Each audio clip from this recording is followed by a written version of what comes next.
नमस्कार, मी स्वाती धुमाळ. स्वागत आहे तुमचं आपल्या SD किचनमध्ये. आज आपण बघणार आहोत तंदुरी पनीर टिक्का. आणि हा टिक्का आपण घरच्या घरीच गॅसवर बनवणार आहोत आणि सेम हॉटेलसारखी चव असणारा हा पनीर टिक्का आज आपण बघणार आहोत. 1-2 सिक्रेट इन्ग्रेडियंट्स टाकून सेम तंदुरी फ्लेवर आपण त्याला आणणार आहोत. त्यामुळे व्हिडिओ जराही स्किप न करता पूर्ण व्हिडिओ बघा. त्या अगोदर आपल्या चॅनलवर जर कोणी नवीन असेल तर आपल्या चॅनलला लाईक करा, शेअर करा आणि सबस्क्राईब करा. चला तर मग आपण सुरुवात करूया आपल्या तंदुरी पनीरला. त्याच्यासाठी आपल्याला एका बाउलमध्ये घट्ट असं दही घ्यायचं आहे. इथं साधारण मी अर्धा कप घेते दही. दही घट्टच घ्या शक्यतो. मग त्याच्यामध्ये साधारण 1 टेबलस्पून मी धनेपूड टाकणार आहे आणि अर्धा टेबलस्पून जिरेपूड टाकणार आहे. त्यानंतर लाल तिखट घालते मी, साधारण तेही 1 टेबलस्पून आहे. थोडीशी कसुरी मेथी टाकते. कसुरी मेथीने फ्लेवर खूप छान लागतो.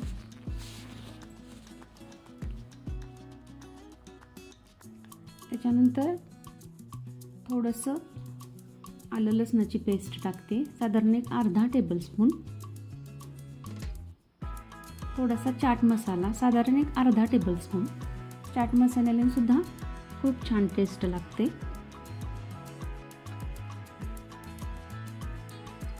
चवीनुसार मीठ टाकून घेते. आणि महत्त्वाचं ह्याच्यामध्ये आपल्याला फूड कलर टाकायचा आहे.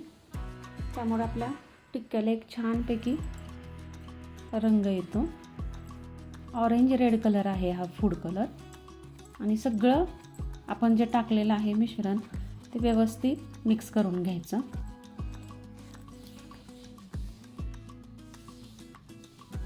दही शक्यतो एकदम असं घट्टच वापरा. त्यानंतर छोट्या पॅनमध्ये मोहरीचं तेल घ्यायचं आहे, साधारण 2 टेबलस्पून घ्यायचं. मोहरीचंच तेल वापरा.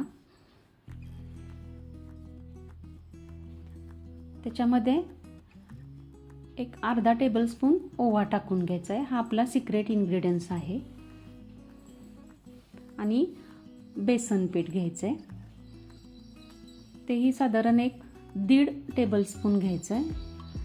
ओवा आणि बेसन पीठ हे 2 आपले सिक्रेट इन्ग्रेडियंट्स आहेत. ह्याच्यामुळं टिक्क्याला खूप छान फ्लेवर येतो. सेम हॉटेलसारखं टेस्ट लागते. थोडंसं भाजून घ्यायचं बेसन पीठ, थोडंसं त्याचा कच्चापणा घालवण्यासाठी. जास्तही असं लाल नाही करायचं.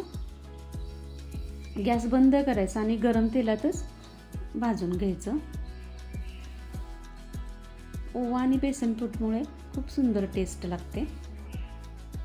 आणि हे मिश्रण आपण जे दही मिक्स केलेलं होतं त्याच्यामध्ये ओतून घ्यायचं.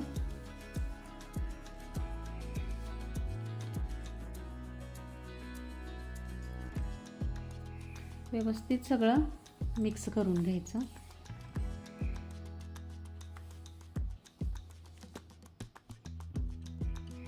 जास्तही लाल होऊन नाही द्यायचं. बेसन पीठ जेवढं गरम तेल आहे त्याच्यातच ते भाजून घ्यायचं, जेणेकरून त्याचा कच्चापणा आपल्याला काढायचा आहे. आणि मग हे सगळं व्यवस्थित मिक्स करायचं.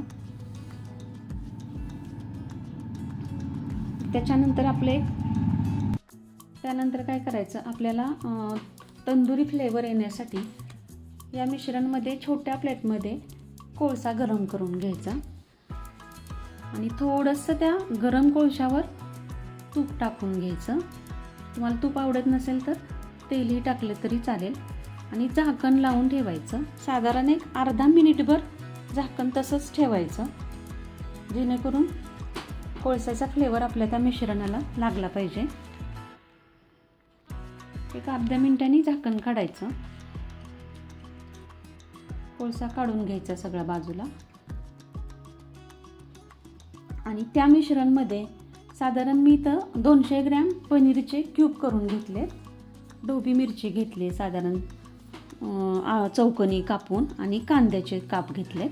हे सगळं त्या मिश्रणमध्ये व्यवस्थित सगळीकडनं ते मिश्रण ह्या पनीरला, कांद्याला आणि ढोबी मिरचीला लावून घ्यायचं व्यवस्थित. आणि ते पण झाकून साधारण एक अर्धा तास ठेवायचं.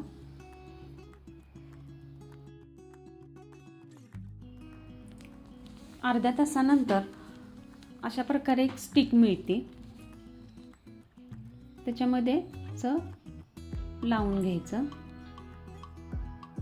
आधी मिरचीचे काप घ्यायचे, त्यानंतर पनीरचे काप घ्यायचे, नंतर कांद्याचे काप घ्यायचे, असे लावून घ्यायचं व्यवस्थित.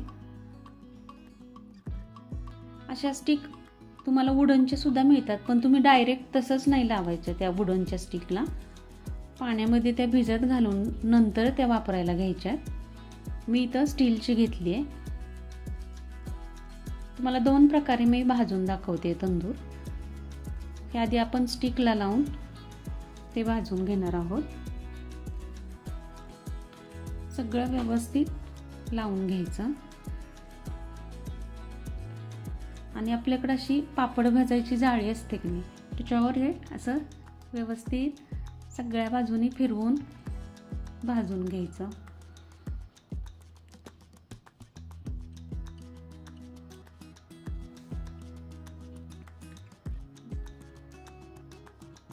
व्यवस्थित सगळ्या बाजूनी फिरवून असं भाजून घ्यायचं पनीर.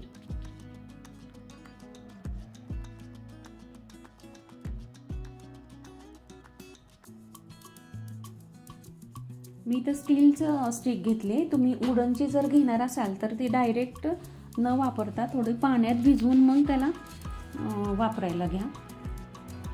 त्यानंतर दुसरी पद्धत सांगते तुम्हाला.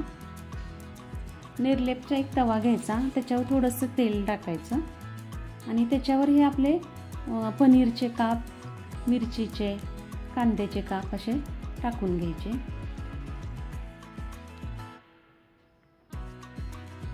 जास्त पण नाही तेल लावायचं, थोडंसंच तेल लावून घ्यायचं. मोहरीचं तेल असलं तरी चालेल. मोहरीच्या तेलाने खूप छान फ्लेवर येतो, त्यामुळे शक्यतो मोहरीचंच तेल वापरा. या पद्धतीने सुद्धा तुम्ही टिक्का भाजू शकता.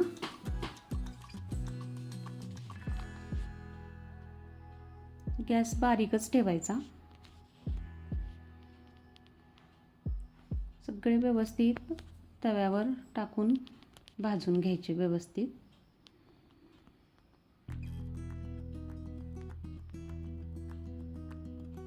तुम्ही दोन्ही प्रकारे तुम्ही टिक्का भाजू शकता.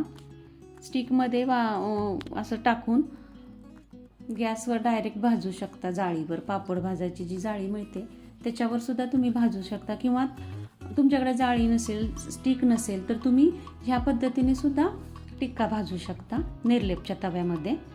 अशा प्रकारे व्यवस्थित भाजून घ्यायचा. आपला असा टिक्का आता तयार झालेला आहे.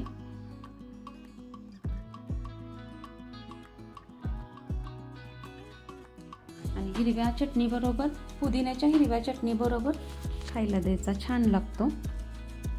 अशा स्ट्रॉमध्ये टाकून डेकोरेशनसाठी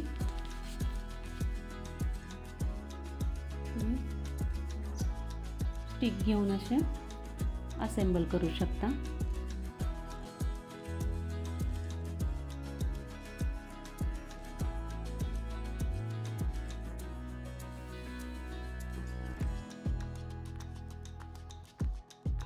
अशा प्रकारे आपण दोन्ही पद्धतीने टिक्के भाजून घेतलेले आहेत. कसे वाटले तुम्हाला हा पनीर टिक्का मला नक्की कमेंट करून सांगा. आणि ही रेसिपी एकदा जरूर ट्राय करा आणि तुमचा टिक्का कसा झाला आहे हे मला नक्की कमेंट करून सांगा. पुन्हा भेटूया. तोपर्यंत धन्यवाद.